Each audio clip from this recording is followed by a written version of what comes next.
Throughout history, we, as humans, have used the power of our minds to achieve incredible and amazing feats. In reality, our minds are simply tools we use to create our thoughts. And the quality of our thoughts determines the quality of our experiences. A simple shift in perception will quickly and easily improve how you feel and what you believe is possible, helping you to achieve all of your personal goals, even those that previously seemed unattainable.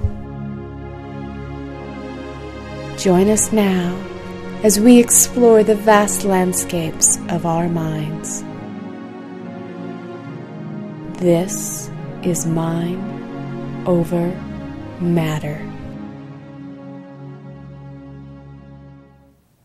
Good evening, I'm Brandolyn Jokiel. And I'm Mitch Friedman. And you're watching Mind Over Matter, where we teach people how to use the power of their minds to feel better, overcome obstacles, and get more of what they want in life. So it's Saturday night, it's summertime, we're in the beautiful city of Albuquerque, and I am so excited this weekend, Mitch. We're going camping. How fun. Yeah, up near the ski area, the Black Canyon campgrounds, beautiful campgrounds. Just get some of those cool, tall pines. You know, Nick loves the woods. He's such a great camper. Mitch, a couple of weeks ago, we went to the Pecos Wilderness, and that little boy did a 5-mile hike. Oh, good yeah. for those little tiny legs. Those little It's a little legs. tiny Oh, guy. I know. 5-mile hike. I'm impressed. Yeah, so he's looking forward to it. But then, of course, Gabriella, who's 14 and a girl, not so much. Only if she could bring her cell phone and her Right. computer Yeah. and 3 of her friends. Right. But, you know, we're kind of... And there's a mall really close. right. Well, the only mall she's going to be seeing is the Mall of Trees out Yeah. there. So I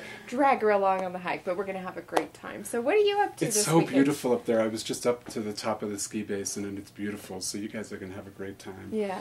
I'm taking it easy this weekend. I'm doing nothing. I'm just going to work around the house. I have so much gardening, and I was watching Phyllis's show from a couple of weeks ago, and she was talking about weeds, and I was like, oh God, it's all about weeds in my backyard right now. So I'm going to spend the weekend just out in the backyard. But I do want to say something. This is a really great opportunity. I want to thank you so much. I want to appreciate you so much for all the work that you've done in the last couple of weeks. Brandy just created the most beautiful website for Mind Over Matter and for our online store. It's so impressive. So I think you guys need to go check out our website and see all the beautiful work Brandy's done. We were pretty innovative. We got pretty creative. So check it out. And A+, it's Thanks. so beautiful. And Thank you, but you're being way too humble because I wasn't the only one who worked on that, sir. It wouldn't look like it does without you. So thank you, and what a nice little surprise. Got a little lift in my step now there this you go. evening. Yeah, and you know what, Mitch? We have a wonderful show tonight. You're doing a fantastic interview with Karen Jones Meadows. She's a healing artist, and she's so much fun and so lively and just does really great work here on the planet. So let's just go right to that. all right. Good evening. I'm here tonight with my friend Karen Jones Meadows. Yeah, welcome, Karen. Thank you so much. I'm glad to be here. Yeah, thanks for coming. And Karen Jones Meadows is a healing artist. I love that title. It just really caught me when you said that. Could you tell us a little bit about what does that mean? How did you come up with that? Well, I came up with it because I'd studied 10,000 modalities and all kinds of spiritual practices and all kinds of artistry. I'm a playwright. I'm an actress. I read tarot, astrology, and energy. And eventually it all came together and I said, I know what I am. I'm a healing artist. It took a while to figure it out, but this really does cover everything that I do. You do, because there are so many different modalities that you do. I'm excited to get into this. Thank you. So the first thing is about people's energy. I know we've talked about you reading people's energy, and I really wanted to talk about that today because I know Brandy and I have talked on the show a bunch about quantum physics proves that we are energy. As human beings, we are walking energy. And so it's fascinating to me that people can read that. So I would love for you to tell our viewers and tell me a little bit about how does that work? Okay. Well, it started when I was very young, and I'd know things before they happened, and so I was extremely uncomfortable with that, and so I tried to put it aside. However, and let me ask you, because I'm already really curious about that. When you say you know things, I know that people say, "Well, I knew the phone was going to ring before it rang." Exactly. Is that kind of what you're talking that about? That kind of a thing. Okay. Someone, you know how adults tell you that there's nothing wrong. And I'm like looking at what's wrong. Why are they saying that? Okay, maybe I'm wrong. Maybe it's all right. But I could feel people's vibrations. I knew problems that people might have. And again, but I put it away. Interestingly, when I went to Girl Scout camp, one day I found myself alone in a tent, and this counselor came over and said, "I think you're a witch." And I was like, cool. And she said, I had no fear. And so she told me about Sybil Leek, who was the leader of the witches, she told me, from England. So after Girl Scout camp, I'd pray to God and to Sybil, because I didn't know who covered what, and I wanted to make sure I got it all in. So that was that for a while. Much later on, actually, when I was in my 20s, I was introduced to a guru and began to understand that a lot of people know about energy and this, that, and the other. And I didn't stay with that in particular, but that started me on my path to really consciously pursuing all of the metaphysical ideas, which just means beyond the physical. And I had a reading done. I had an astrology reading done. And the woman who read for me said, "You know this. You used to do this. I'm going to speak to you in astrology." And from there, I learned some astrology, but I would read the astrology, and then all of a sudden I could see and hear. Wow. And so that's what I would tell people. And the first person I practiced on actually was my mother, who said, "Enough. My mother does not like to be disturbed." So I knew I was onto something that's grown from that, and that was 20-odd years ago.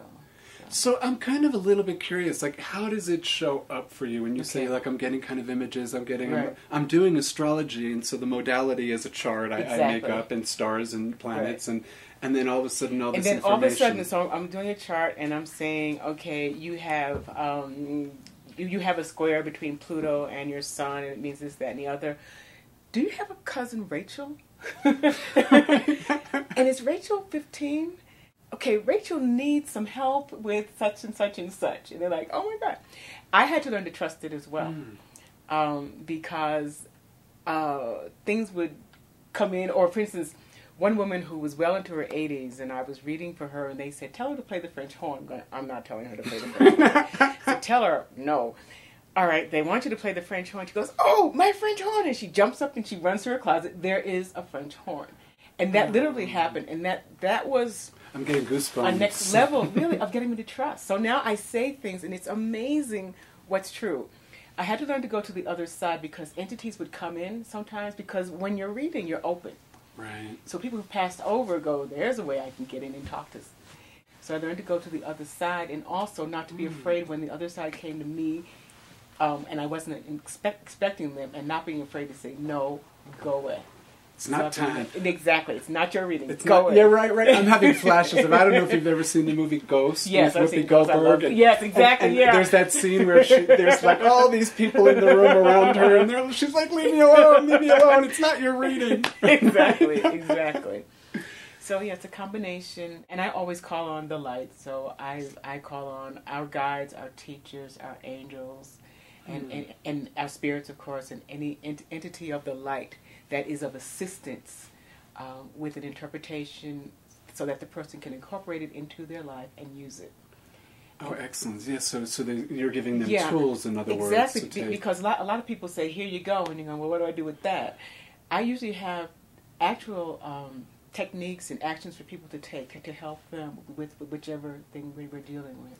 And when you say, help them with what they're dealing with, are you like uncovering some limited thoughts that they have about themselves? It can be Is it that. predictive? It can be. I mean, we get a lot of. I feel like a we get a lot of. Just for a second, you are. We are connected to everything. Right, so it is a we.